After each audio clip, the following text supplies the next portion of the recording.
officially live. So we'll just kind of chill and hang out. Okay.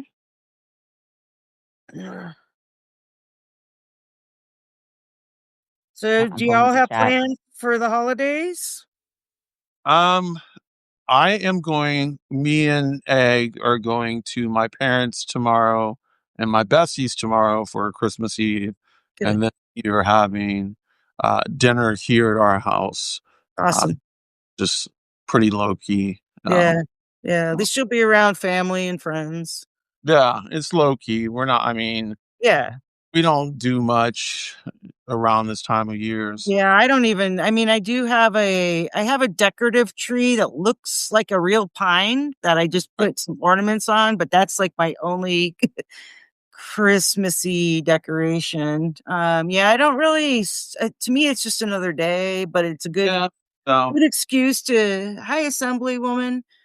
We're Hello, welcome. yes, hello, welcome. We are not scheduled to go live for another 8 minutes, so we're just gonna hang out here and try and gain a little viewers before we get started. I hope you can hang out and wait for our live that's gonna happen here real soon. Join us. Join. Join us. Yeah. What about you, Tig? You got something going? I have since I emancipated myself 3 years back, I have a yearly Christmas tradition. New for I don't really go. I either go out and see found family and friends for Christmas, or just Mhm. go over to the shelter I was staying at the time. The faculty there kind of adopted me, so just going over there. Yeah. It's nice to see a whole bunch of found family and whatnot. It's nice to Sure. see And everyone. family doesn't have to be blood, like we've discussed. Yeah. You know. Yeah, I mean, family is like someone you choose. It's people that love you for you, and I love that with them. Absolutely. Absolutely. And also, that's what I did a few years back. But hi, Evie, welcome. Oh my God, Mother's had to join us. And this year, my Christmas plans are a little bit more low key, a little bit more local, actually. I contact a business connection of mine. It's this international network of femme, queer, and women in gaming. Wow. It's called the Gamers. I actually did post a link to a Stream the Halls event they were doing, because essentially all this week they were doing a massive fundraiser for women in gaming and women in streaming. And every year, and this year, so I'm gonna sit home, and I'm gonna just be bouncing a home, talking to my friends online, talking to my friends over live stream. It's gonna be crazy bad weather, so no point in me traveling, but that's I'm really real okay. jealous. Yeah, I'm just gonna stay and I'm gonna stay and snuggle on Christmas Eve and Christmas Day, and then come the weekend. A few of my friends were gonna and just kind of come over to my place. We're just gonna hang out and just chill and watch anime or something like that. Awesome. And ultimately, the main tradition that I carry on, no matter where I'm spending the holidays this year, is New Year's. I'm going to a bar. Good. And Christmas, I always have to order a massive seafood boil. There you go. Place nearby with Yum. Cajun crab seafood boil. And every year I kind of forget. It's like, oh, I will be on posting. It's like, how was your seafood boil? Did you take a picture? Like, no, I forgot. I Yeah. ate the whole thing before I remember to take a picture. You're Yeah. real for that. I know. So hi Kimmy. Our Hi, Kimmy. my bio family's back in Ohio, so that's a little far away. Sometimes I go home for the holidays, but not this year. But I do have a roommate that is my best friend and brother.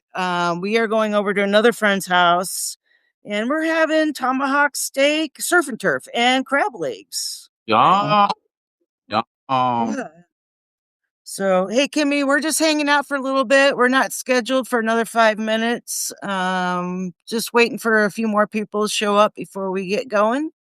So, hopefully, you hang out for a while if you're patient enough to hear us chit chat back and forth until we get going. Oh yeah, I love making a surf and turf. Honestly, Yeah. I love making surf and turf even more than I love eating surf and turf. Honestly, because I honestly, like, me and my hard science STEM background. It's like everything is science. It's a language. Everything's connected. I Yeah. think okay, hypothetical scenario. If there were a race of hyper intelligent aliens that came to Earth looking to trade with us, Do you know the one thing they would be impressed by that they would actually want to engage with us with? It wouldn't be our technology. It wouldn't be our governance. It wouldn't be our unity as a species. None of that. Okay. Right.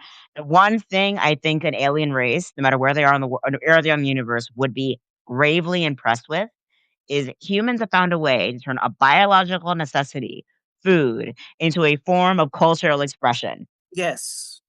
We've turned sustenance into cuisine. And of course, you have all these other intelligent creatures all over the planet that use tools, that have complex social interactions. But cuisine is something uniquely human. Yeah. Right. It's uniquely human. No other animal on Earth is getting even close to what we have now. And even like our closer relatives, like there's actually a study done in Japan on one of the islands off the coast of Okinawa, and they had a whole bunch of sacks of like sweet potatoes that just dumped on the shore, and there's a whole bunch of macaques, little monkeys, like snow monkeys in Japan, Yeah. and they just dumped a whole bunch of sweet potatoes all over the beach. The monkeys were going nuts. And then one of the monkeys, one of the like the female, one of the matriarchs, she was a mother. She had like two babies already. She broke apart the sweet potato, dipped it in the salt of the sea, and then ate it. Dude. And I swear to God, that's how the first rat was born. Yeah, yeah, yeah. Because next thing you know, every other monkey in the troop is doing the same thing. That's awesome. That's amazing. Yeah, I And really you see that happen in real life, in real time. Honestly, it's crazy. yeah, I really enjoy like different cultures and their cuisine. I mean, it's far better than what this country has come up with. I mean, that's what honestly this country is like. They haven't. There is like it's such a hodge. It's such a hodgepodge. Honestly, it is a massive melting pot of cuisine because we, like it or not, we are a nation of immigrants. We have a lot of coming into here, Oh yeah. and we also have a very unique in climate in the United States. Like you're trying to grow like wheat as like a crop. Like wheat is originally like a grass. It's related to a grass, a type of grass. But you're trying if you're oh hey Brandon, welcome. Yes, wheat on its own is a form of grass, but as a crop, it needs a semi-arid kind of chill environment. You're not going to find that kind of climate necessary to grow copious amounts of wheat on the east coast of the United States. Right. So, but we have a lot of our climate is perfect for beans, corn, squash, and a whole bunch of other things that the indigenous people have been eating for centuries. But using that knowledge as well as everything else we have been able to change the land for and be able to cultivate here. I think it's important today, not just like we don't have to restrict ourselves to what we can grow in the what way how it was in the old days. We can find ways Yeah. to have have a vast variety of foods worldwide without having to destroy everything in the process. Yeah. Right. There is ways to do that, and it starts with. Honestly, if I had a time machine, I would go back in time and slap the guy who ever thought it would be a smart idea to grow avocados in California. I mean, it's a rainforest tree. It's a Yeah. rainforest tree. These copious amounts of water. You're growing in the middle of the freaking desert with the yoga moms running around the desert like coyotes in yoga pants. Who in their right mind would think that was a good idea? And they do it in New Mexico too, and it's just like, gosh, you guys, like you are. It's a rainforest crop. What the hell are you thinking? Planet. Yeah. Wow. Yeah. Oh All my gosh. right. Oh, that's okay. We can just build all this infrastructure and pump all this water to it. It's like, you idiots. Yep. All right, we have another minute. Oh We have my God. people in. I think we can hang out for a couple more minutes. See if we get at least 10 before we get Oh going. my God. Kimmy's cracking up. Kimmy Yeah. is cracking up right now. She's like, Yep. the avocados. Yes. I mean, tell me I'm wrong, Kimmy. Tell me I'm wrong. Good. I love avocados. They're so good. But there's ways like, you can actually grow avocados without like. Did it ever occur to them to just grow avocados in Florida? I actually have an That's something you can do. Oh. That's something people do all the time. I just took a seed hanging around. Hey, you're at a person Fudge. Welcome in. Yep. We're just hanging another minute here. All right, it's officially 6:30. Okay. Let's do this. So, for the people that have joined, thank you for being here. I am very happy to have our special guest, OnyxRose. I Yay. And our returning co-host, They Them Take. Sorry, I didn't want to go miss. Sorry. No, it's okay. It's honestly like my suffix is boss. I accept boss, Lord and dude. Good to know. So we got Lord Tig in the house. Hello. Right on. So, today we are going to discuss just a topic in general. As my lives go, our topics kind of go off and into other realms. We're going to discuss bipolar 1 and 2. Woohoo! Yeah, I we Yeah, I learned about OnyxRose and their diagnosis, and I have just recently been diagnosed with bipolar 2, and it's been put to a test here recently. So I will let Onyx take the floor Thank and have at it. Okay. So I have been diagnosed with bipolar 1, ADHD, generalized anxiety disorder. I have Crohn's disease, gender dysphoria, panic attacks, all of that good stuff. So it all melts together. I was diagnosed first in 2001 and then again in 2012 when I had a manic attack in I'm sorry, a manic episode in rehab because I am an addict. I was using a lot of drugs. My drug of choice is cocaine. And what that was doing at the time in the beginning was kind of correcting my ADHD brain and my bipolar brain. But then, of course, it spun out of control as drug use does. Mhm. And Egg sent me off to rehab with the with the expectation that I either go or we divorce. I had a secondary manic episode and was diagnosed again. I have been on medication ever since then. Um, I've had medication changes. And I've had some depressive episodes, but mainly manic and mixed episodes where I've spent thousands of dollars, thousands upon thousands of dollars, um, thought, crazy things like I was God, with bipolar disorder comes like a God complex. Um, you know, I have psychotic features. So I have had psychosis before. Um, the whole range. My last depressive episode was in 2016, and it was so bad to the point where, and I don't know if people can understand this, but I forgot how to read. Like it was that bad. Like I just, and the depressive episode lasted like 6 months. I Yeah, was down in the doldrums. I can Um, actually relate to that. Um, for several years now, I used to read for like all the time when I was in from like elementary all the way through high school. And then I couldn't do it. Like I'd read the same sentence over and over and over and over again, or I'd read a paragraph and not absorb what I just read. So I'd have to go back and read that to get the gist of what was going on. And it got so frustrating that I was like, yeah. like I haven't read in years and I miss it.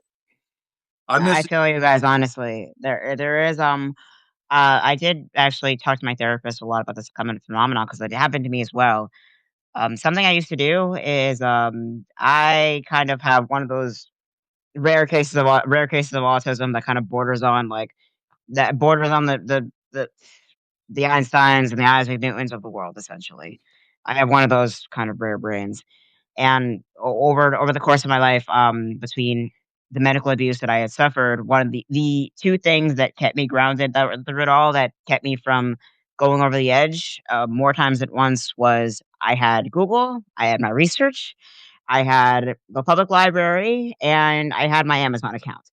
And essentially, I would order gadgets, I would order books, I would order projects, I would order instruments. And I basically taught myself how to play the ukulele. And from there, relearn how to you learn the guitar, keyboard, the whole nine yards, 7 different languages at once. It was the only thing I had. And then five, 7 years later, after I'm out of that situation and able to heal now, I'm realizing I finally I can get to do the things I always loved to do, and I realize I can't do any of it anymore. Yeah. It's a struggle. I can't. I can't. My fingering is off. The guitar is off. Everything is just gone. And I'm Yeah. like, what the hell happened? And that's when I realized. And that's when I actually did some reading into and I did some reading into this concept called neurological pruning, essentially. It's Mhm. something very common with people in the neurodivergent individuals and or pretty much anyone who's bipolar, especially. It's a very common one. If you learn, if you, like basically how the brain adapts like a skill, whether it's fine motor skills or otherwise, or a language, something like that, that skill is is not ingrained in the base of the brain. It's kind of based on branches. So if you, for me, I learned how to play the ukulele and then learned how to play the guitar. But in that same branch, I did those things based under the context of isolation, depression, anxiety, the whole nine yards. Right. So if those, but now that I'm experiencing the healing process, and now that I'm going under, like trying to basically just move forward and find my humanity again, which I've actually gotten a lot of progress with.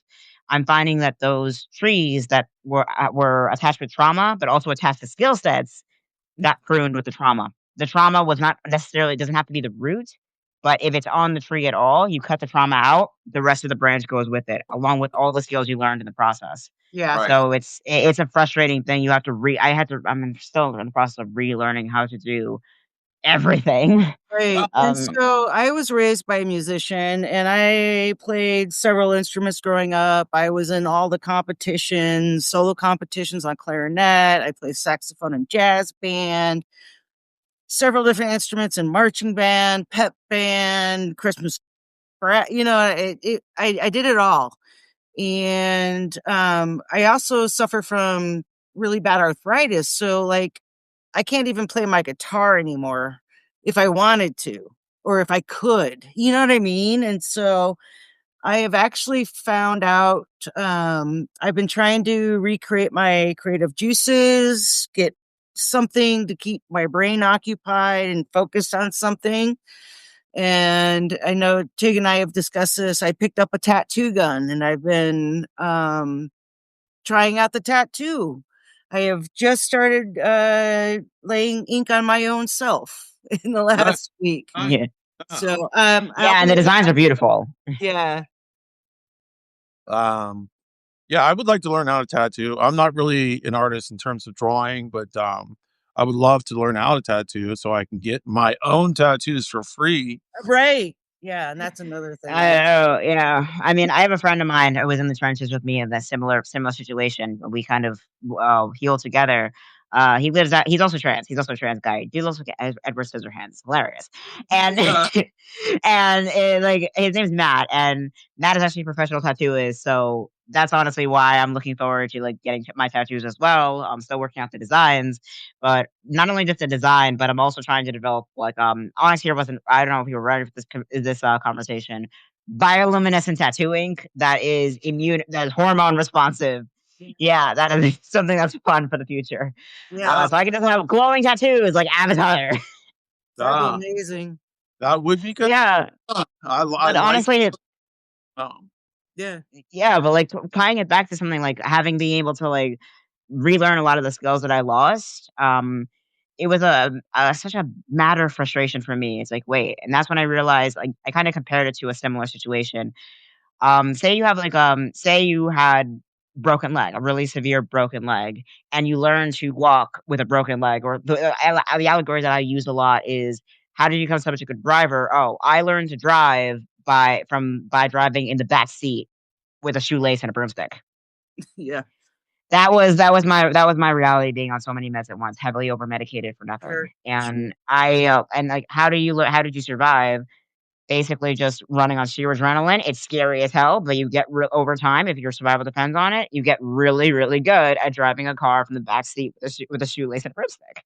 Sure. well, But but now okay. that you're like, but now that I'm in the driver's seat, now in fact, I'm in the driver's seat for the first time in my life. And he's like, oh my God, like, how did you get so good at driving? Well, I kind of learned the hard way.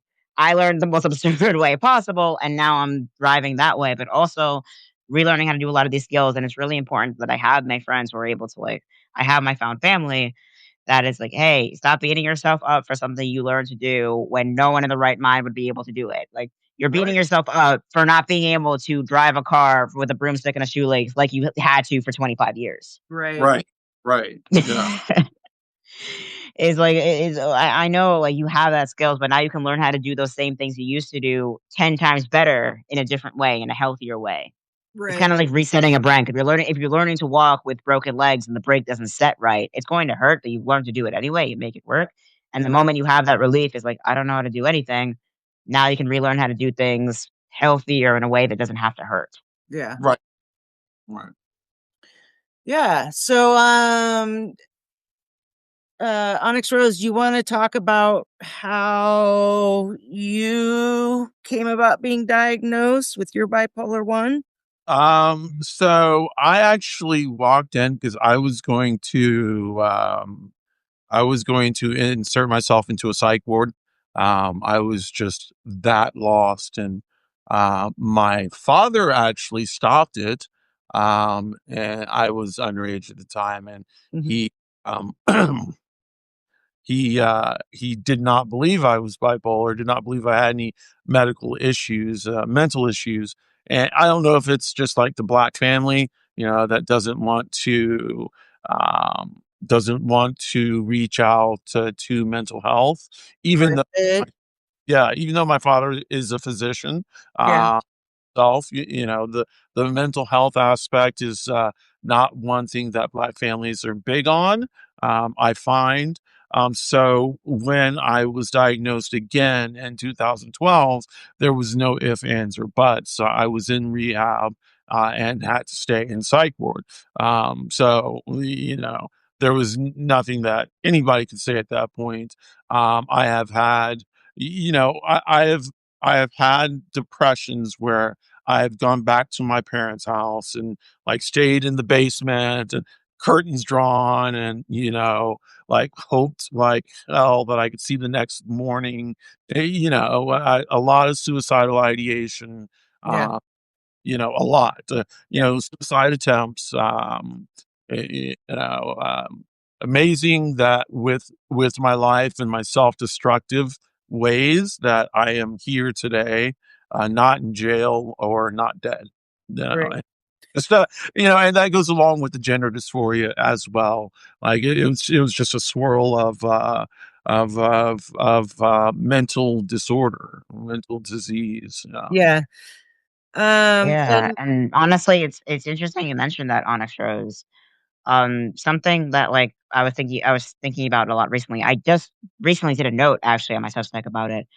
Um, how like the stigma behind suicidality, how it's not addressed at the root societal wise, but also what suicide is in contrast to the actual the human biological experience essentially. Like in order for suicidal ideation to even occur, that is a full override of the brain's sole purpose for existing, and that is to keep you as a human creature alive under any circumstances.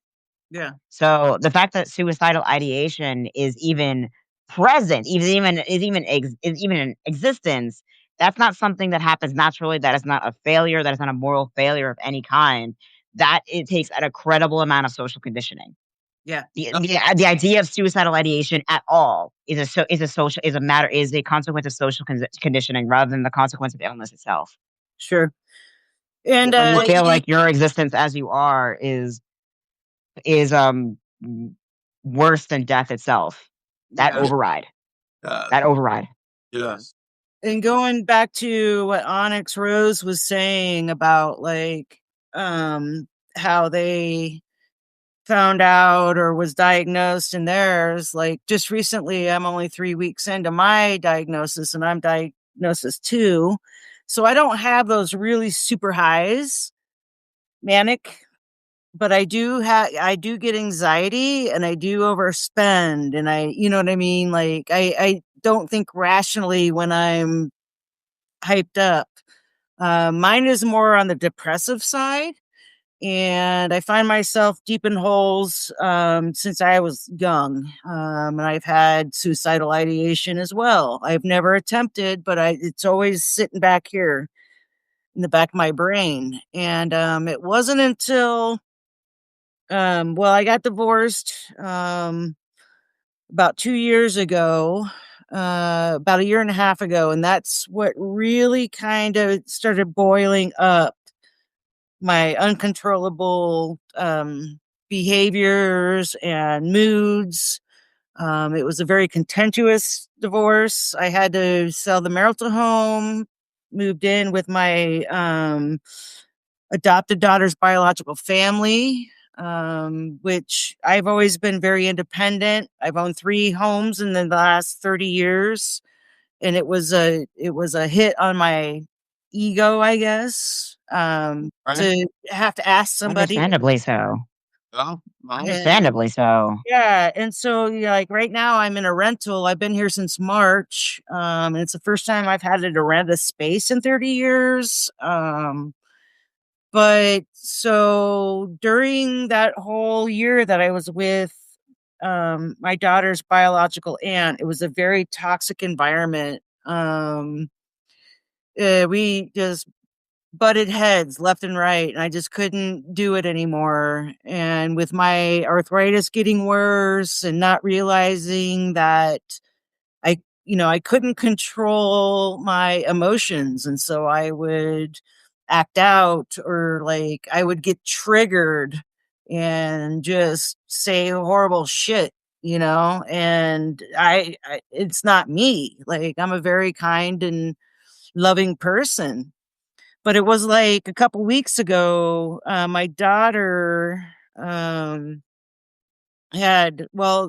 a while back, they had estranged themselves just because they witnessed all of this weird behavior between me and their biological aunt. And I had initially tried to find a place for my daughter and I to move into and just start over post divorce. Well, they didn't wanna move again because we had moved a lot, pre-divorce, and after the divorce, we had to move again, and I thought in my mind, I'm like, I'm respecting my daughter's wishes and saying, "Yeah, you can stay with your aunt, and we'll just go do things together, go out to dinner, you can come over, we can watch shows, movies, or whatever."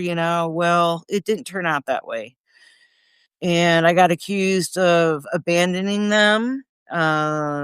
All these things were like hitting me really super hard in the heart. right. And I just spiraled downward so hard that it scared the shit out of me. Like, I thought at that point, I was like, the suicide ideation was no longer ideation. I was like, ready. Right. Like, I have no more reason to live at this point. People are shocked that that you can have a plan, and psychiatrists, therapists always ask, are you suicidal? And I'm Mhm. like, yes. And then they ask, do you have a plan? And Right. I'm like, yes. But then the next question is, are you feeling like you're going to enact that plan? Right. Then my answer usually is no. Right. Uh, and it's at that point they're like, okay, so we know you have a plan, but we know you're not at that point where you're going to enact. And And that's where the safety plans come in play. right, right, It's when your plan, and when your plan is at that point, it's no longer just a plan; it's a contingency plan. right, Exactly. When you have suicide as a backdoor option, it scares the crap out of people. right, So, Yeah, I mean, I've had like 18 attempts over the course of my life. Never uh, really got that far. I don't understand why, but in hindsight now, I understand why. Apparently, something that happens when you're a weird interaction that happens with whether you're on crazy amounts of mood stabilizer or antipsychotics.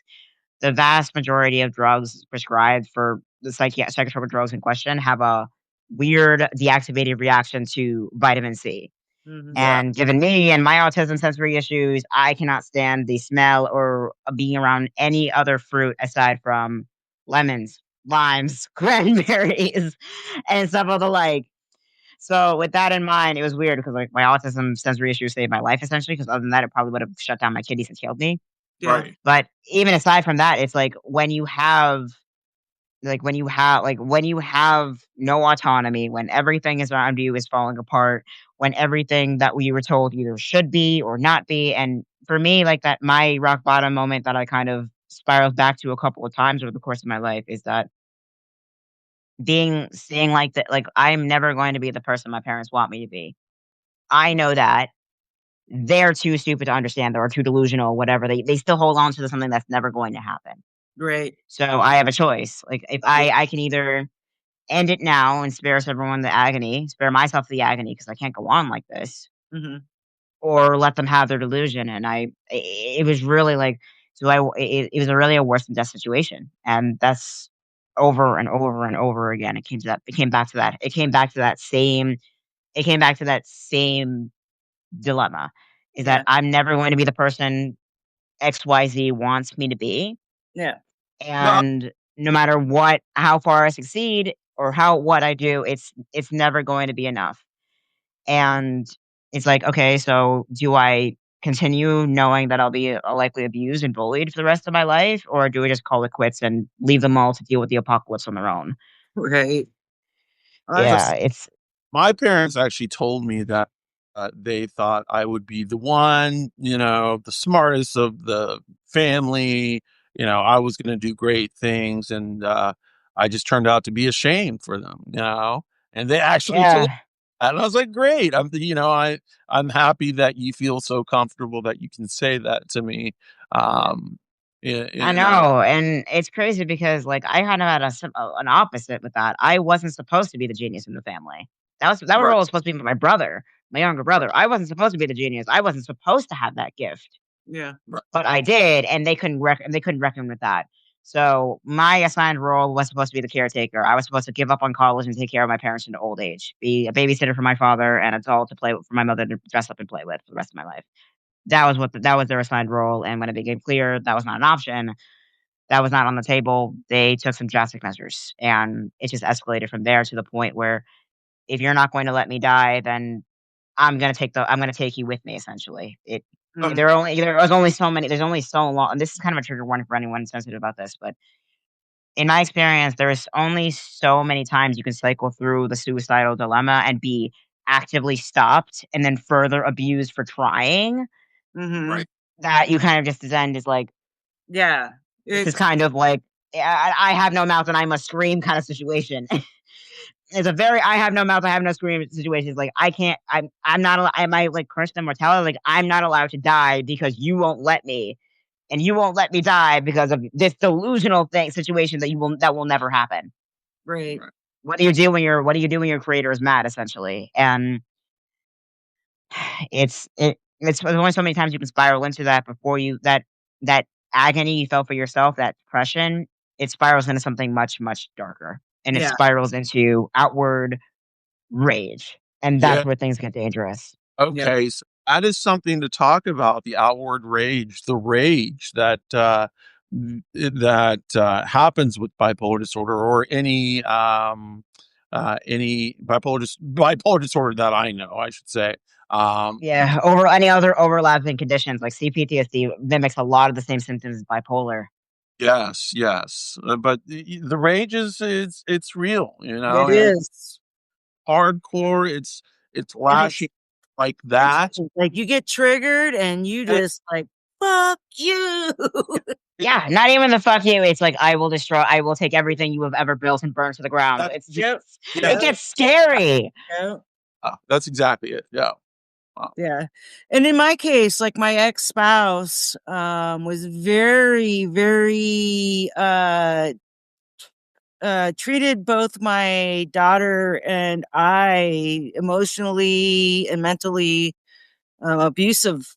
And I put up with it for, I don't know, we were together for like 8 years, but I put up with it. And, um, it got to the point where I just could not fucking take it any longer, you know? And then so I finally pulled the trigger and filed for divorce, and that just created all the more Yeah. issues. And uh yeah, and if I, had I known that had this bipolar disorder and was medicated years ago, things would be different now. I'm Things. sure of it. Yeah. Mom. But But that's not the case. And now I have to live with the reality of how I acted and the consequences of losing my daughter's trust and my best friend who was her biological aunt. And luckily my own biological family are very unconditionally loving and support me no matter what. right. It's just this, I live 2,000 miles away from them, and I'm in this state for 30 years, and I've made family here. Right. Um, and it's complicated, and you're trying to Well, wrap your brain around it all, It's well, expansive. It's a lot to wrap your brain around because it's not one, two, three. It's not concise. It's messy. Life is just incredibly messy and complex. Well, and it's hard no matter what, like, Yeah. it's not linear in terms of healing or recovery. You think that you start taking your medication and things are great for 6 months, eight yeah, months, a year, yeah. but then regress and Yeah, how. well, like we were discussing before we came on, Onyx Rose, yesterday I had a meltdown. Right. I everything in the last few days, I've had a lot of loss and heartbreak, and I just lost it yesterday, like Well, uncontrollable crying and just nodding, and I'm just like, ah, um, well, Yeah. Yeah, a few weeks back, actually, I had a middle of the night meltdown. Like it's honestly like my brain's a little too good at this whole survival thing, I think. Yeah.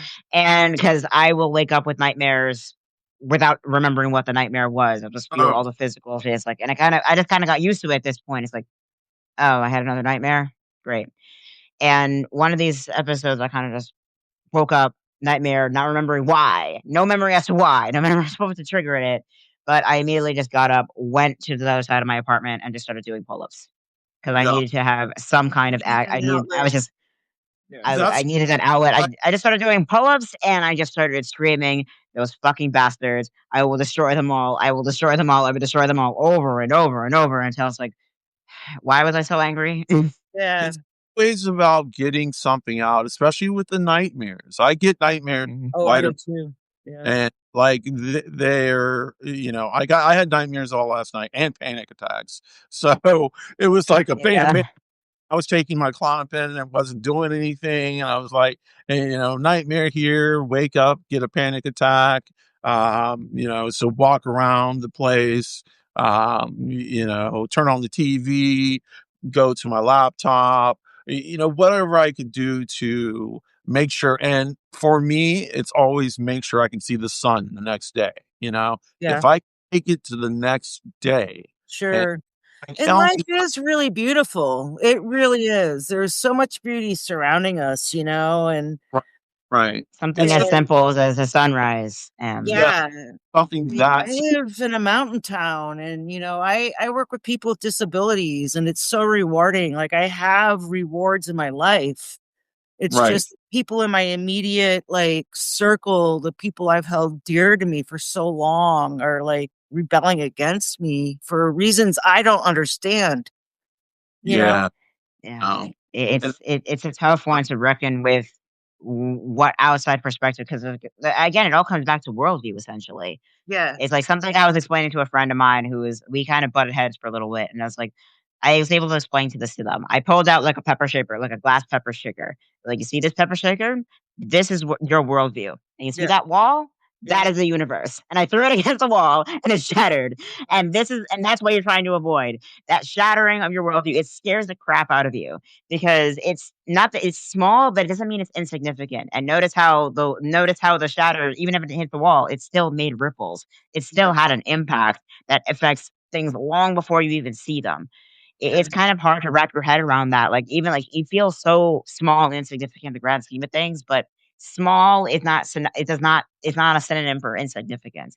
Yeah, Everything in the universe, if it has matter, if it has therefore if it exists and has actual matter or energy, it has impact on everything around it. absolutely. And this is something I've been trying to explain to, like, a lot of people like, "Oh, I don't owe anyone anything." That's gonna bite you in the ass because everything has impact. I mean, like, you look at a grasshopper, it's tiny. You can squish your fingers, doesn't do much. But you put a whole bunch of grasshoppers together in one place, the Bible refers to that as a plague. Oh yeah. Right? Well, here's the funny Yeah, those things have impact, and like everything has impact. And even if you're kind of basic or boring or anything like that, we need basic, boring people because they make people like us more interesting and more here, easier to palate. Right. What is Abbott without Costello? A public menace right, to society. right. Yeah. I have a funny story about your whole grasshopper thing.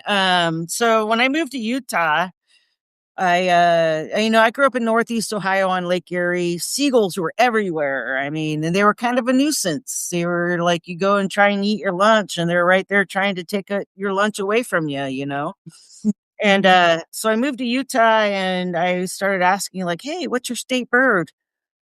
And they're like, the seagull. And I thought they were kidding, right? I was like, And they're like, no, really. And I'm like, well, what the fuck? Why? And they're like, well, the Mormons, when they came and settled in Utah, and they call them the Mormon crickets, but the crickets all came in masses and ate all their crops.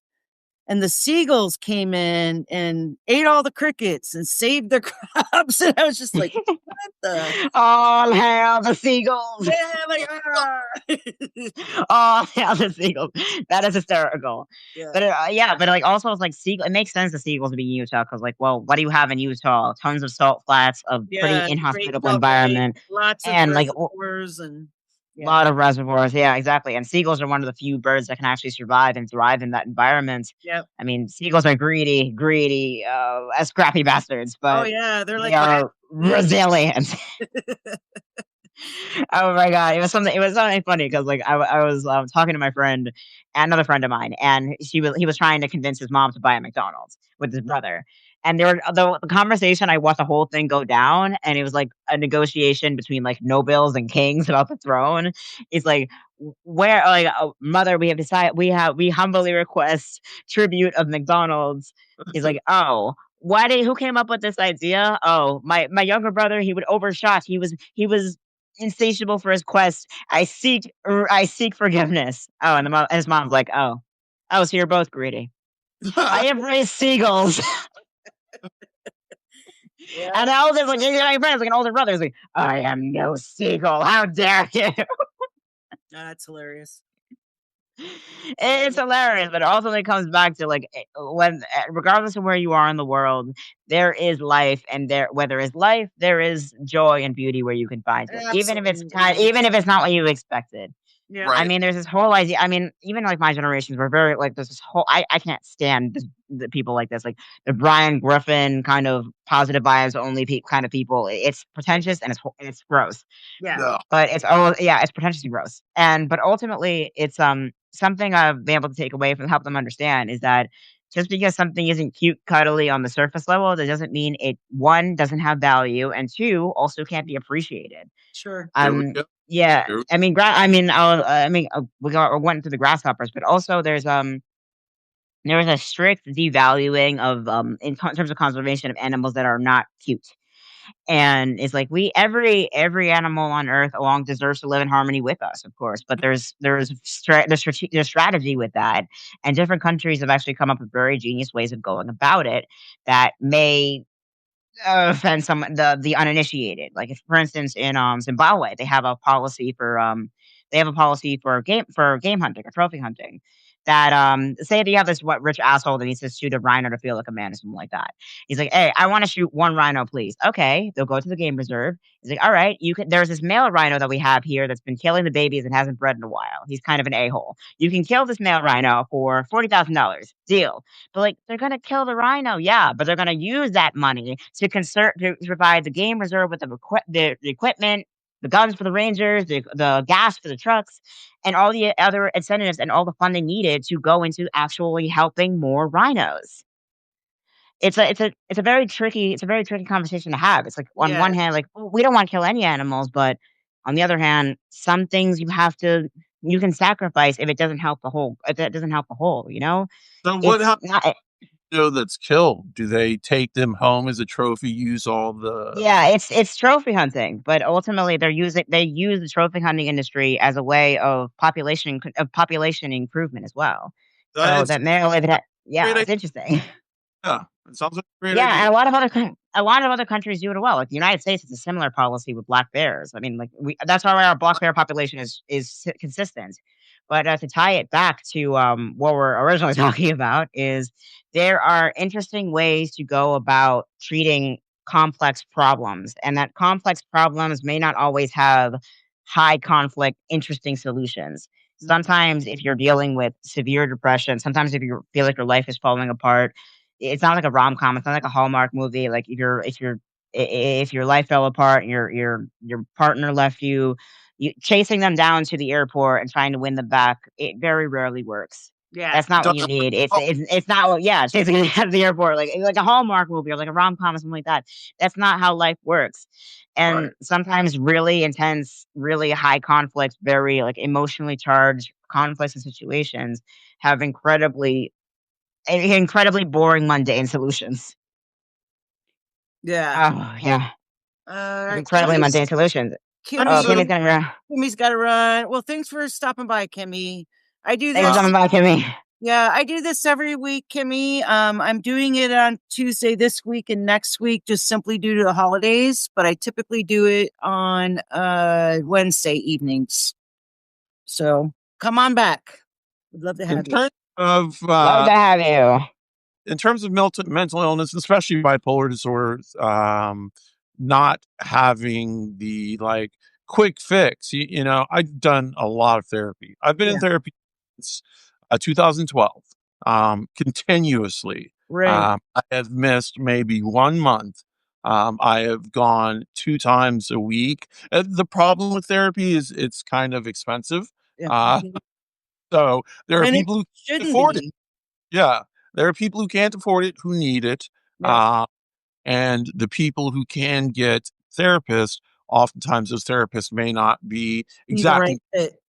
right, Not right. the red fit, So, yeah. Yeah. And so I've gone my whole life thinking that I am just fine. I don't need a therapist, but it was this last incident that scared the fuck out of me. And I got on my insurance. I'm a state employee, so I checked my insurance to see how things were covered and found a good source and got contacted a psychiatrist. That's how I got diagnosed and a therapist. So I'm only 2 weeks in. Well, today, this week will be my third week on therapy. But that's good, good. the Uh, psychologist got me started on meds right away, and the lamotrigine is stacking. right, So I start out with one for 14 days, and then you add another for 14 days. So I'm on that two stack. right, Was Yeah. starting last Friday, and I'm not even halfway there to my full dose yet. So I'm right. still acclimating my They're to the crazy. meds, and I'm sorry. I take a lot of medications, Yeah, and like even switching medications is kind of hard. yeah, For So I just went through a medication change, and we're slowly changing medication right now. Like I said before we came on, my last manic episode started in March and ended this September. that's Um, a I long had, one. yeah, that was a long one. Yeah. I had federal Seriously. I had facial feminization surgery in December. So the big worry is that I would have dropped down really low into a deep depression. Well, that has not happened yet, but That's a everybody is on standby. yeah, That's exactly how it is. Everybody is on standby, shit. uh, Yeah. and everybody's got eyes on me, and I'm thankful. You have a And, great support. you're getting a little up there, so you might want to think about trying to find a way to either talk with your therapist or rein it in. So Yeah, it's honestly reminds me of that one clip from Batman comic.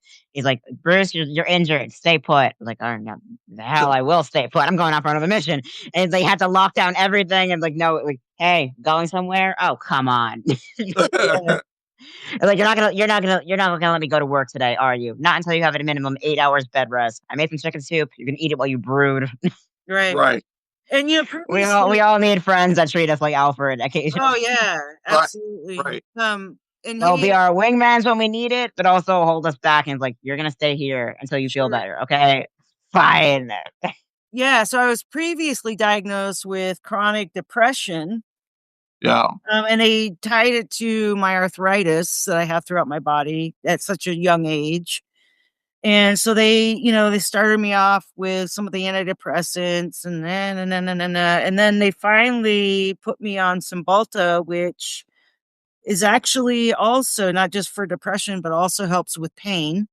right, They right, prescribe it for right, patients. right, And then, so I do have that. And I'm in pain clinic. I have to go and get, I have different pain meds that I take just to take the edge off and then get injections. My point being is, so I'm still on the duloxetine, which is the Cymbalta.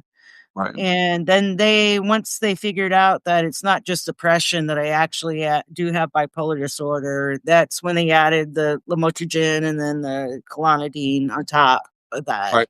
And Yeah, But all so, they, those meds. I still kind of get some. I still kind of get some flashbacks from it all. yeah, I'm sorry to. But no, it's okay. It's all right. But honestly, like the point I was bringing is like in terms of medication, I medically can't take anything anymore, uh, and oh, because of the permanent alterations it made to my body.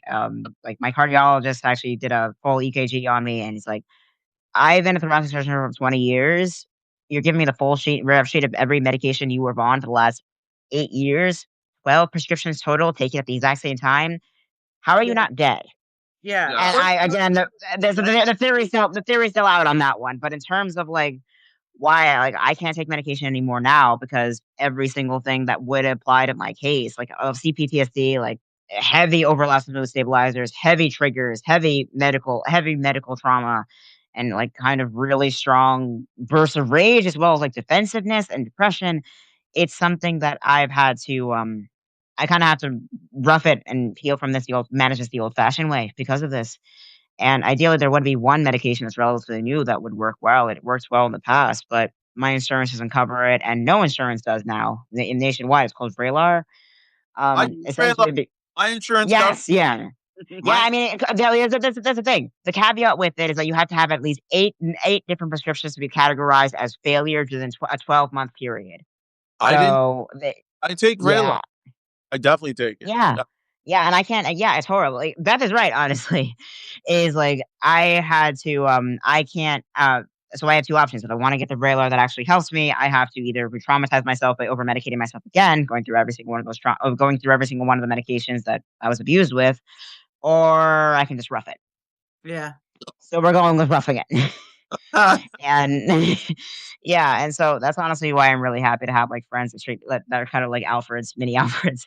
But right. also it's like it comes back a lot to how these medications are triggered. Like also how these medications Uh, are administered. Like the reason I was so heavily medicated and so over medicated to the point where I should have died is there is this assumption that mental illness in word illness is treated in the same way that you would any other kind of visible illness of that regard. Like if you have leprosy or the bubonic plague, you can right. actually do broad spectrum antibiotics and that knocks it Well, out. and I It's think not that simple now with it's not. bipolar or PTSD. Yeah, it's more like, and I did put illnesses in there because it's not necessarily an illness; it's more of a disorder. it is a disorder. Yeah, Yeah. It's But just yeah, and yeah, to categorize them, it's yeah, and because of that history with like being associated with an illness, something that can be cured or treated with a pill or a medication, or if all else fails, they lock you up to prevent it from spreading to the rest of the world. right. That's honestly I'll what just it comes down frame to. my title because they aren't really illnesses. It's just They're not really illnesses, but like yeah. it never is. But honestly, I find that a lot of our mental health crisis that we have nowadays is a explosive and rational response to the systems at play. Right. Right. And things are in collapse right now. Things are in free fall, and a lot of many people that are realizing that every decision I have made, everything I've tried to strive for, is either no longer applicable or was complete bullshit to begin with. Right. And reckoning with that fact and trying to figure out where do we go from here, what now? You're this, that, and the third years old. What does the future look like if the targets and prospects of the past no longer apply?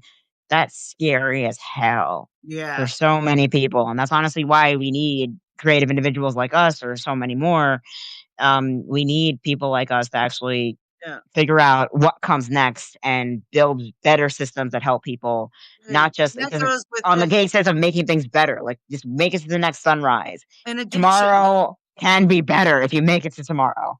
Right. Yeah, and addictions as well. Like Onyx Rose, you were talking about cocaine, and I've dabbled in drugs here and there. I never found one that I'm more of a psychedelic kind of gal. I'm like a psychonaut, they would call. Yeah. Yeah. Yeah, I I love uh, psychedelics, but I was also a very high functioning alcoholic.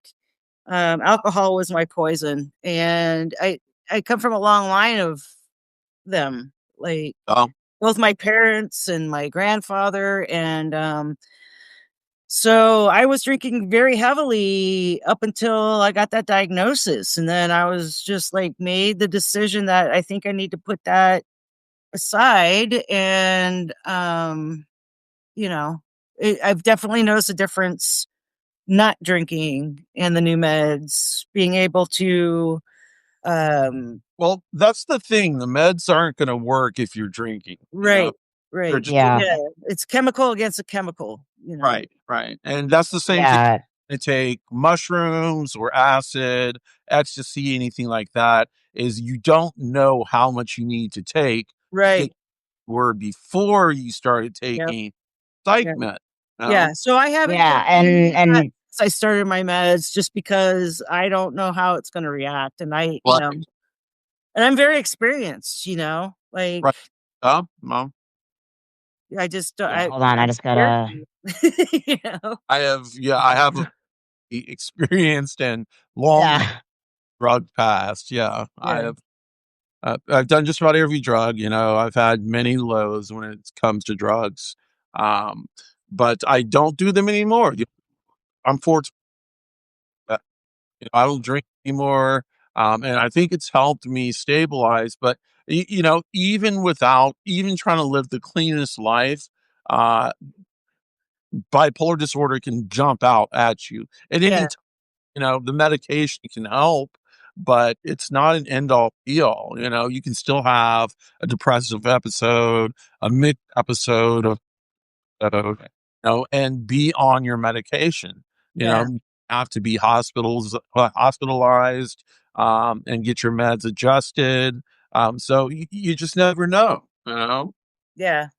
Yeah. I mean, and plus, a lot of recreational drugs are not regulated and therefore not researched at all. So not only do you not know how the dosage is, it's very much touch and go. There is no hard research because of these Well, recreational drugs are so heavily research. stigmatized. There is a lot of research going on with mushrooms, ketamine, things of Yep. that nature. Yeah, there is a lot Yeah. of new stuff, but it's all great stuff. But the problem is because those a lot of the research is stopgaps or not as expansive as it could be, it's still not accessible, and it's because it's not accessible, it's still very much a touch. It's very much early stages, touch and go.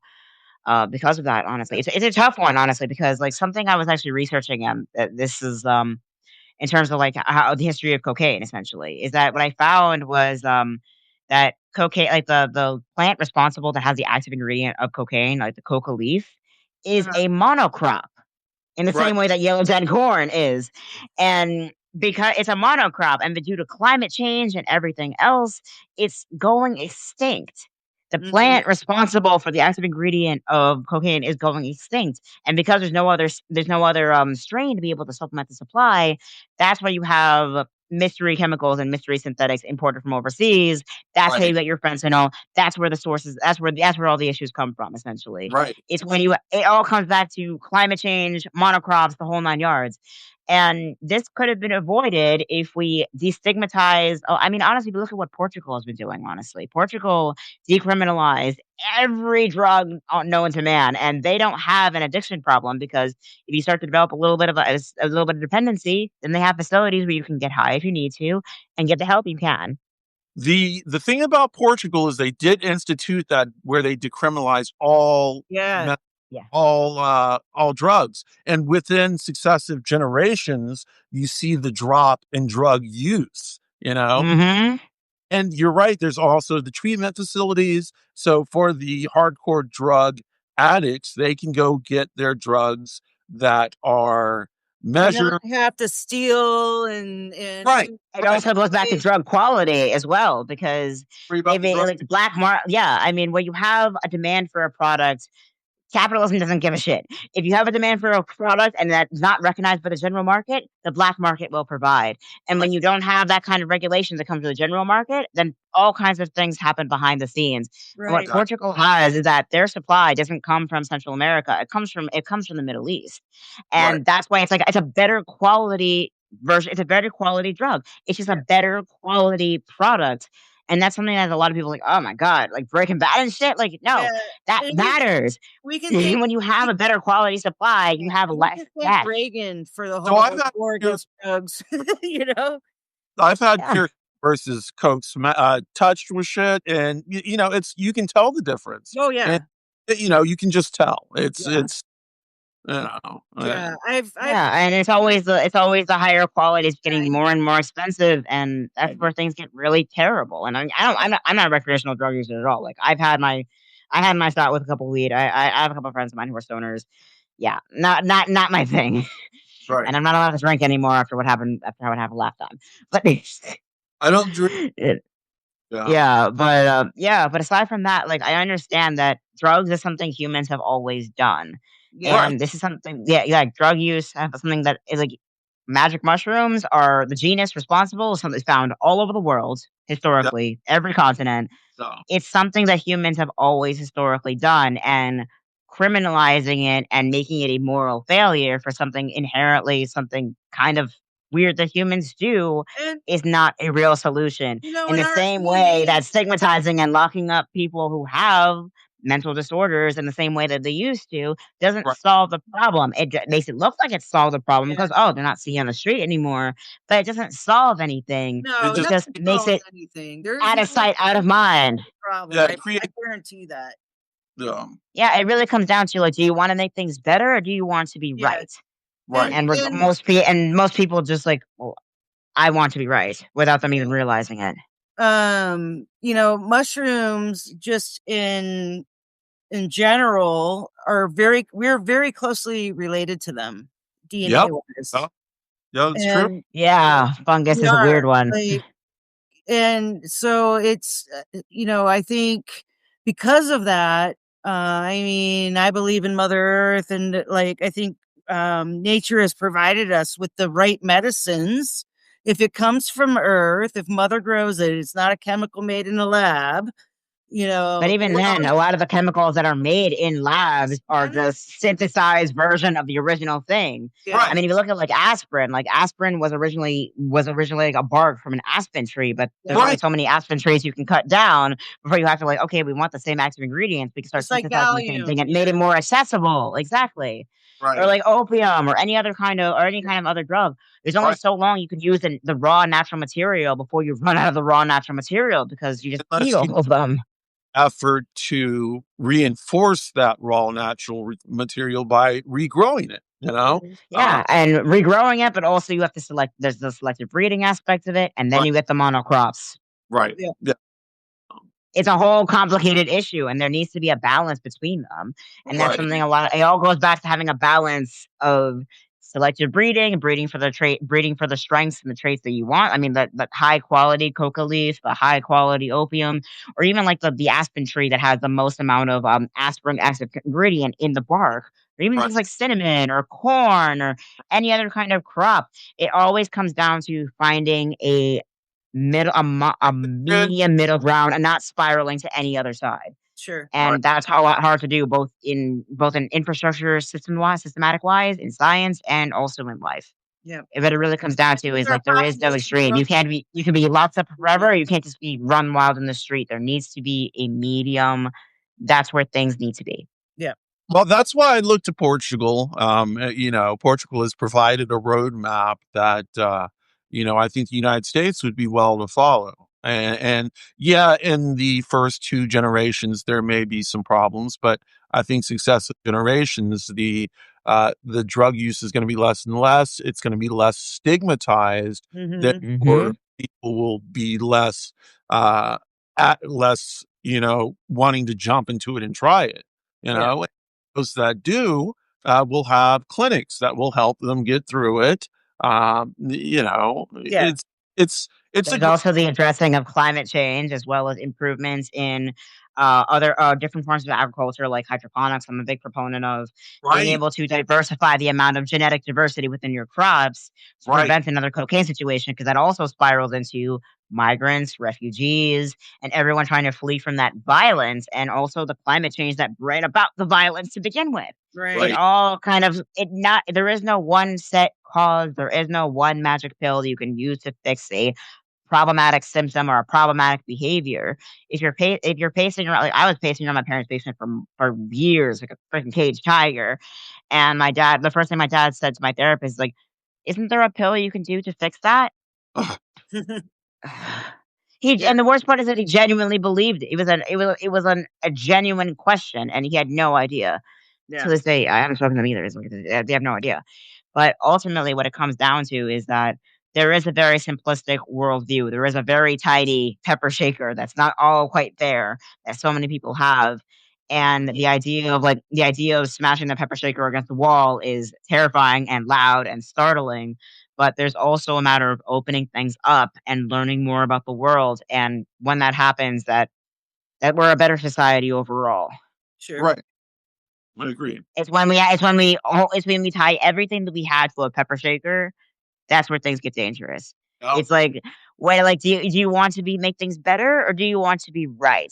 Do you want to actually look at the universe and look at the wall and say, hey, maybe we can make this better, maybe we can make that better, and it's not so scary, or do you want to hold on to your pepper shaker like Gollum? right. Right. Like, my My precious. precious. Yeah. You can hold on and some people choose to hold on to the pepper shaker because the idea of like opening up to the wall to the rest of the universe is scary as hell to them. Yeah, Ultimately, but it's coming to a point where they may not have a choice anymore, and right, that's honestly something that's good. Something that's good about when an empire dies, something new can grow in its place. right, exactly. It's like when a tree dies in a rainforest, something it's a race to the top to figure out what grows in its place.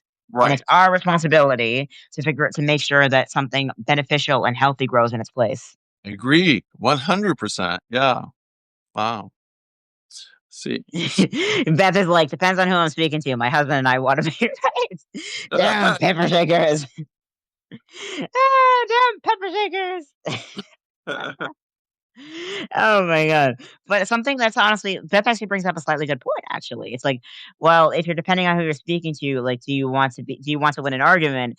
And it's something really funny because like it's really about what the purpose of that interaction, what the objective of that conversation is. Do you want someone to adopt your worldview? Do you want someone to submit to your worldview? Do you want to be right and the other person to be wrong? Or Right. do you want to actually open things up and explore things? Like, what is the purpose Yep. of the What's the purpose of the conversation? Essentially, you Yeah. really have to. That's what something I've learned. That's like, when I say, "Do you want to make things better? Do you want to be right?" It's like, do you want to win an argument, or do you want to move towards a collective solution? And that requires a set of skills that most people, admittedly, are not stuck at. Communication. Right. Yeah. Right. I've never been a really good communicator. I kind of internalize things, and I need to learn how to communicate better. Like my feelings, my wants, my needs, things of that nature, you know? I tend to Most be people don't. Most people not good at it. Yeah. I tend to be an oversharer, so you know. Well, I overshare too, like, but and that's not, I think I overshare some of my personal, like, skeletons Right. Oh, instead yeah. of, Yeah. yeah, but, Um, you know, I mean, Yeah, I my, find myself a bit too good at communication, where it often comes across intentionally or not as calculating. yeah, And yeah. that's something I kind of have to delve into the more emotional trust aspect of things. That's something I'm really trying to work it on. Just like learning to like trust that humans are going to be humans, but also the vast majority of people are not stupid to the point of being dangerous for other people. I don't have to make contingency plans around people if they make mistakes. Right. So that's if they make mistake, depending on how bad it is, they're going to beat themselves up for the rest of their lives possibly, but they can also move forward with it. You know, Right. it's not a lack of some things. Like sometimes it's like there's a dialogue from Malcolm in the Middle. I don't know if you remember, it's from one of I the love last that show. episodes. Yeah, and from one of the last episodes is that when Malcolm kind of gets his doesn't get that job, and Lois's monologue to him is like, what you already know what it's like to work hard, and now you're gonna learn how to lay low, pick your battles, and achieve 10 times more than everyone else around you. In the end, it won't matter because they will still look down on you. And you Right. want so badly for them to like you. And I kind of paraphrase a lot to treat you like a human being, but no matter what you say, don't say, succeed, or fail at, they just won't. And it'll Right. break your heart, but that'll make it bigger. And somewhere along the way, you realize that there's more to life than being this proving you're the smartest person in the world. Yeah. And that And it I was able to matter anymore. Right. Yes, and that's when I was able to pull back. It's like reflect that whole monologue is that they're like it's gonna break your heart, and it's not because they can and like they just won't understand you, they won't accept you, and Yeah. it's not because they lack the capacity to do so. It's Yeah. because they choose not to. And there's nothing you can do about that. So Yeah, not only there's nothing I can do about that, but because they choose not to, because it's easier in the short term to be an abusive, obnoxious piece of shit than it is to be an open, honest, curious, worldly human being. That takes time, that takes energy, that takes work in right. the long term. And most people are like short term, thinking short term only. And that's not a moral failing on anyone's part. Sure. Right. It's not a matter of capacity, it's not a matter of ability, it's a matter of priorities. And Well, once you understand that, communication will follow. yeah, and I've been chastised for, like, taking care of people, like, overly taking care of people. Like, I bring people into my home that are homeless, Yeah. and, and if they get to the point, I just want them to have a better life, or help them at least get on their feet, and, but once I notice that I'm being taken advantage of, then that's where I get a little bit like, okay, Back like, off and don't yeah. take advantage of my kindness, please. Right. And that's don't you hate I do like I feel like I have a big heart. Um but I do feel like in having a big heart and being so open, a Yeah, lot of people will kind take of take it advantage of it. yeah and walk Yeah, and it's nuts because, like, again, it kind of goes back to that original argument. Like, being right or making things better or making progress, you can Yeah, just sit and be stagnant, or you can do the effort to make progress. And not everybody is ready to do that. yeah, I mean, I've met a lot of I mean, when I was homeless, I met a lot of individuals who were like that. It's like, I'm happy with where I am. I don't want to be found. I'm okay with that. It hasn't resonated with them just yet. They feel like either it's too late for me. Oh, I can't take this anymore. They yeah, prioritize their own autonomy and independence over anything else. And I can respect that, honestly. That's yeah. something I can understand. Oh, Like, absolutely. you can't and like, "Oh, but why don't you wanna help yourself? Why don't you want to do better by yourself?" And it's like, I don't either they think they don't deserve better or they're okay Yeah, with what they have. sure. Some people need to live in the tents out in the woods, and and the fact that our society as a collective, like, our civilization has become so intolerable to so many people because they feel like they need to drop everything and go be a hermit, that says something that says more about the systems in place than it does about them. Yeah. Yeah, And- definitely. Who's to say who's correct in that way? If you Sure. want Right. to be a hermit, you could be a hermit. I mean, we have the story of Diogenes is there for a reason. You know, we have the cynics to go out Right. and be a hermit in the woods. But ultimately, it's crazy when you're seeing someone like, do you need help? Like they may not see that help as something in the way that you're imagining it. It's like Sure. if you can teach a man to fish and they'll eat for a day kind of thing. But if you like fish for them, and some people they don't want to learn because they don't want to catch their own fish. Right. Some people like the idea of being taken care of. Yeah. Right. And it's not a matter of capacity, it's not a matter of failure, it's a matter of kind of emotional stunting. They weren't taken care of when they were younger, and now they need to be taken care of now. And that's something you see sometimes with homeless, but also something you see with a lot of kids young my age, honestly, a lot of young people my age, like even young women. It's like I'm going to abandon everything, self-respect included, and go be some guy's sugar daddy, or go be a trad wife and be taken care of. But it Right. never yeah, it never works. It Yeah. never works. It's like it's and that also goes into a lot of the mentality behind why Trump was elected, like the whole thing. But it Yeah. really comes down to like I am not mature enough. I am just a girl. I'm not smart enough for this. I need someone to go ahead and fix this for me. I need a big, strong father figure to fix this for me. Yeah. That is It is a level of infantilization, self-inflicted infantilization that a right. lot of people can't wrap their heads around. Right. Yeah. And they're not really willing to confront because like time goes on and everything ages, everything dies, but growing up is something you have to decide to do. Yeah. And growing up, when you choose to make progress, when you choose to go on that journey and grow up, that takes time, effort, and work. It's easier just to stay and like I am right or I am a kid and stay that way for eternity. And you have a lot, and with rising tuition costs, rising housing, it's a lot. A lot of people my age are stuck in that. I had no choice. I went with it because I value my autonomy over anything else. Sure. I had that understanding, but so many people don't. Yeah. Right. Yeah, and being an adult sucks. Being Yeah. like pressed against the wall of the universe, it is scary. But it's all Yeah. but that pit in your stomach, that's adulthood. And Yeah. even though we are adults, like our future is so uncertain. Oh, Yeah, right. Like Right. especially yeah. Like adults are not gods. Grown ups are not gods. no, Right. You know, like all infallible. yeah, especially in this fucking political atmosphere climate that we're in. Like we are being oppressed and it's scary, you know? Yeah, not even just oppressed, but it's all kind of collapsing in on each other.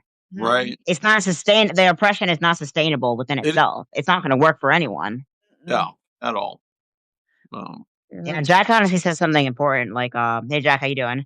Love Jack. Grow, but don't lose your whimsy." And it's like you can grow, but also it's like don't lose your whimsy. Like honestly, that's a pretty good one. It's Yeah. like it's a good one. Oh, don't. It's like you can grow old, but you don't have to.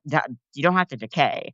It's like No, growing up, but not not dying starting. inside. It's like growing, but not rotting. If that makes sense. Yeah, that's and the whole Gen X thing that I have a problem with, or even successive generations, all the generations that grow up and yeah, then lose their sense of whimsy. When yeah, you have this Yeah, whimsy when you're younger, and then you grow up and have to accept all these responsibilities, but you forget what it's like to have walk on. fun. Yeah. Yeah, to have fun. Yeah, Yeah, like yeah. I try to remain a child at heart for sure. Like I love uh, little kids.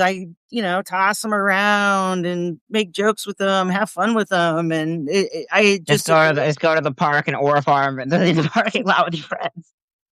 yeah, And yeah, it's just like Miss Usually said, like I'm overgrown, and that's actually a pretty good point. It's like yeah, there's such a thing as being overgrown, and there's such a thing when you have like a bush that's way overgrown. The core of it tends to rot a little bit, tends to die, and yeah. that's not Prune healthy that either. ivy. Come on now.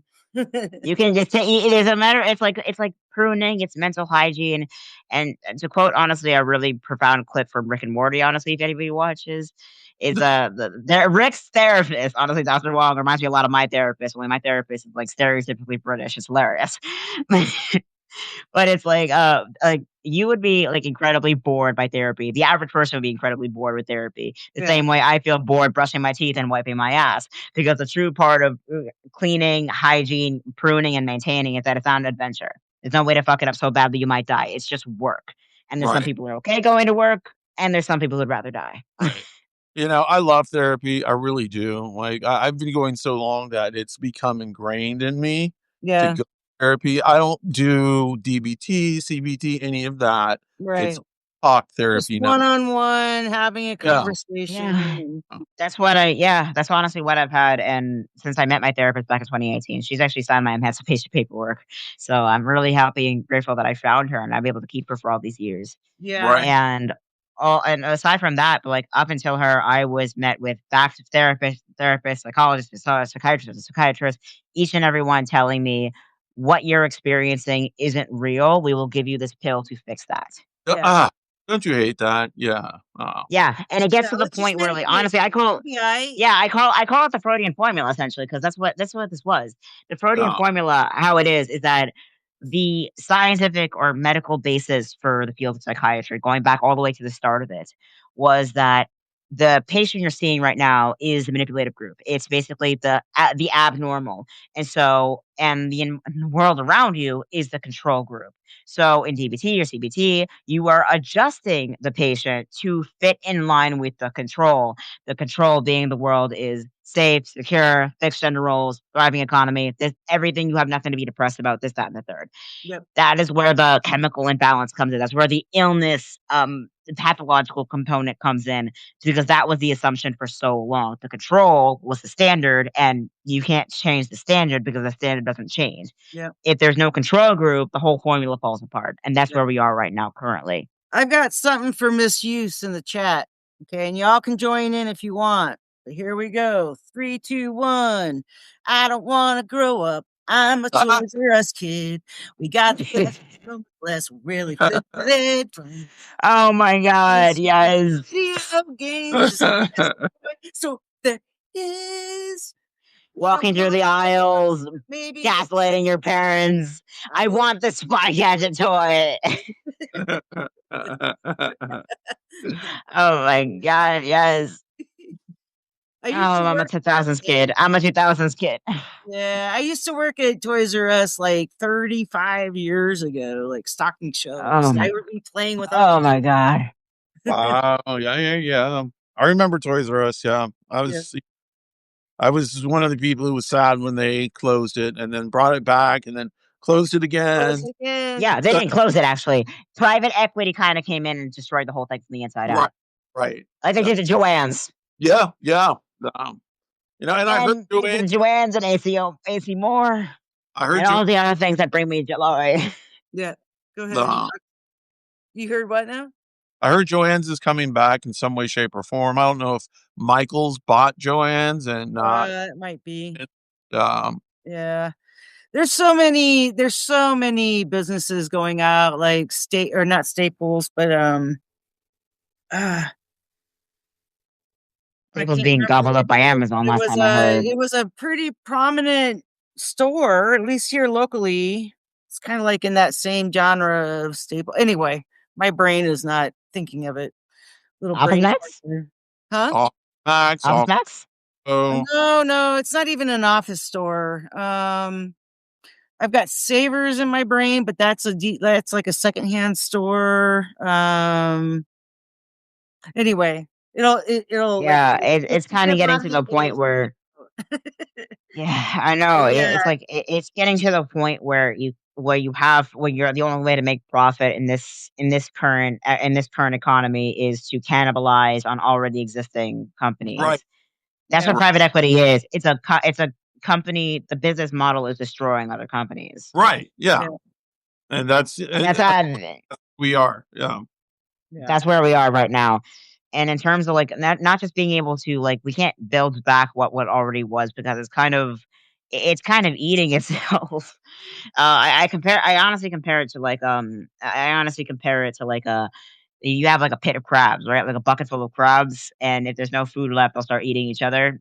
That's kind of what happens. Is like even if a crab tries to crawl out, the other ones will pull it back down in the process. Yeah, kind of in a bucket full of crabs economy right now. And that's honestly something we got to think about, like in terms of going forward, because in terms of mental health care, what has been the standard is no longer the standard. The control group is out the window. Institutionalization has and will probably continue to be a form of punishment. So we need to find another long-term solution that actually helps people live independent, fulfilling lives without constantly locking them behind concrete doors. I Yeah. think for this new regime, well, not this new government, that Yeah. is something big. The institutionalization of people with mental health issues. Well, yeah, or recategorizing simple like being trans, Right, being on right, the autism spectrum, or being right. homeless as a mental health. Even like that, way back when they're like during like post emancipation, post end of slavery, post Juneteenth, the a black person's desire to be free from slavery was categorized by a then white supremacist Yeah. as a mental illness. Right, It's like, right, why would they want to be free?